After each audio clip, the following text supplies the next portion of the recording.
Hello, and welcome back to an ultimately pointless comparison of two cartoons that will do nothing to mitigate the crushing certainty of death and loneliness in an amoral universe.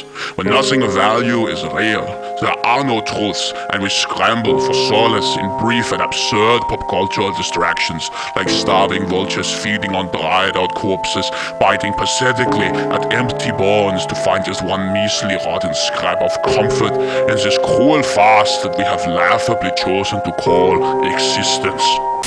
So first of all, if you haven't watched the previous video in this discussion, I recommend you click here and watch at least the first half where I discuss Superman and the Crisis on Infinite Earths, because it's going to be super important to how I'm going to discuss My Hero Academia as well. If you're already pretty well caught up on Crisis and Superman lore though, go right ahead and keep watching, but be aware that there will be serious spoilers for My Hero Academia ahead, especially if you've only watched the first season of the anime. Now, in the last video, I described my thesis that Saitama in One Punch Man is essentially a pre-Crisis Superman living in a post-Crisis universe, and this forms the core of One Punch Man's satire. My Hero Academia, interestingly, takes a similar approach. It too has a story that revolves in large parts around the existence and impact of a Superman-like figure, complete with its own version of the Crisis on Infinite Earths. I won't be shocking anyone when I reveal that My Hero Academia's Superman stand-in is Toshinori Yagi, aka All Might. I mean, even the way he's drawn is an explicit reference to the square-jawed, over-muscled, excessively over-rendered superhero archetype who became emblematic of superhero designs, especially in the 90s and early 2000s. All Might is essentially a Rob Liefeld character design put through a shonen manga Instagram filter and with all the stupid pouches cut off. Now, as for All Might's real connection to Superman though, well, let's start with the basics. As we covered last time, original Golden Age 1930s Superman couldn't fly, breathe in space, or shoot lasers out of his eyes. Like All Might and Saitama, he was just really super crazy strong and very hard to kill. And it's notable, by the way, that while most of the other heroes in the world of My Hero Academia have carefully unique superpowers with very specific effects and limitations that have to be explained at length by character dialogue and exposition, All Might's superpower is about as generic and uncomplicated as they come. He's just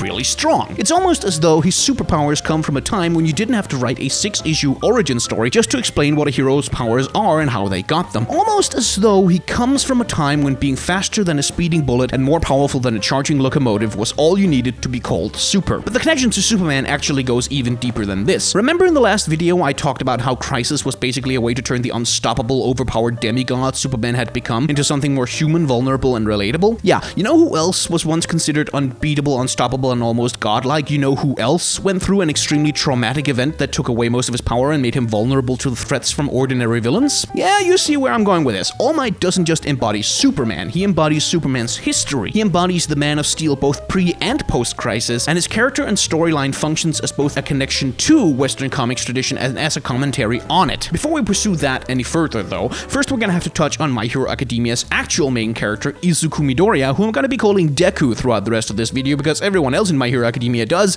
and I'm super bad at pronouncing Japanese names. Deku is the protagonist and the audience viewpoint character, so his experiences of hero society become our experiences, and as an audience we're generally meant to share his interpretations and opinions of the things that happen in the story. So, if All Might embodies both pre- and post-Crisis Superman, consider when he embodies these versions of Superman. Deku is a child when he becomes a fan of All Might, and he becomes a fan of an All Might who is in his unstoppable pre-Crisis demigod prime. When as a teenager, however, Deku finally meets All Might, he meets the post-Crisis version, depowered, vulnerable, and human. Now on the one hand, this mirrors how a lot of people who grew up with pre-Crisis Superman in the late 70s and early 80s had to come to terms with his post-Crisis identity in the 90s and 2000s, but on a deeper level, it touches on one of the primary themes of My Hero Academia, which is the process of growing up. My Hero Academia, like a lot of shonen manga, is explicitly a coming-of-age story. It's all about Deku finding himself as a young adult and overcoming his insecurities and character flaws to grow into someone who can live up to his own ideals of adulthood. And a lot of the growing up Deku has to do revolves around his unquestioning worship of hero society in general and of All Might in particular. When Deku was a child, he saw All Might as the very ideal of a hero, as someone flawless, invulnerable, incorruptible, and perfect.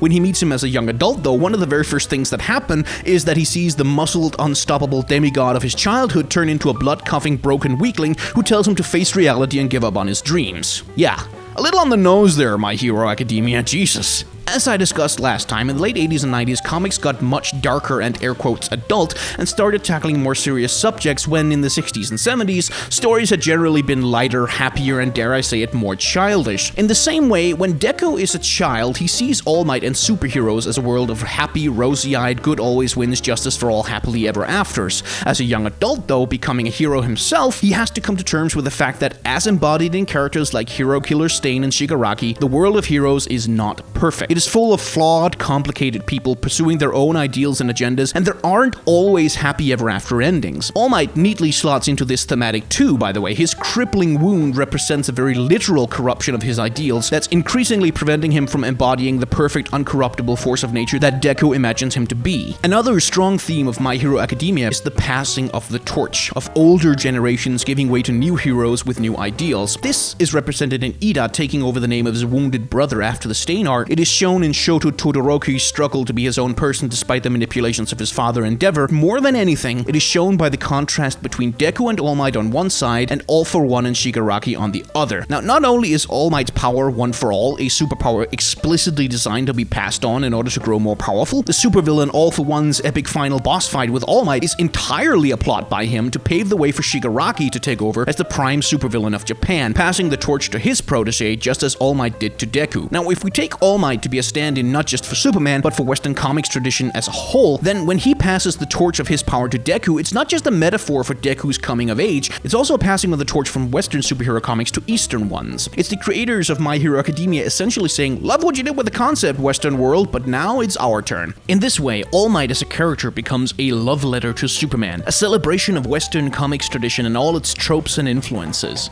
And in passing the torch on to Deku, All Might also becomes a symbol of leaving Western influences behind and charting a new course for superhero stories rooted in the rich and growing history of Japanese comics. Now, obviously, all of this is just my interpretation. I don't know if the creator of My Hero Academia, when he first came up with the comic, stroked his chin and thought to himself, yes, I think I'll have a symbolic avatar of Superman get beaten and depowered as a metaphor for how simplistic heroism isn't enough to cope with the realities of young adult identity in a post-industrial capitalist hegemony. Yes. When in fact, I don't know what he intended with any part of My Hero Academia, but when I read this comic, and when I read One Punch Man, I don't just see two superhero stories swimming alone in the grand sea of culture. I see webs of connection and mutual influence. I see modern mythologies being formed before our very eyes, and I get really excited when I think about what the next generation of artists and writers might do with stories like My Hero Academia and One Punch Man as their influences.